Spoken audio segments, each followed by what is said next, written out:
తెలంగాణ ప్రజలకు వాతావరణ శాఖ కీలక హెచ్చరికలు జారీ చేసింది. రాష్ట్రంలో నేడు రేపు ఉరుములు మెరుపులు మరియు ఈదురు గాలులతో కూడిన భారీ వర్షాలు కురిసే అవకాశం ఉందని హైదరాబాద్ వాతావరణ కేంద్రం వెల్లడించింది.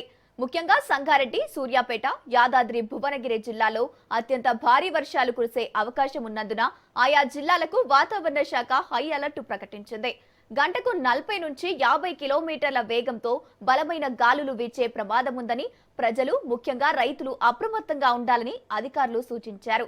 చేతికొచ్చిన పంటలు దెబ్బతినకుండా రైతులు తగిన జాగ్రత్తలు తీసుకోవాలని, అత్యవసరమైతే తప్ప ప్రజలు ఇళ్ల నుంచి బయటకు రావొద్దని యంత్రాంగం కోరింది.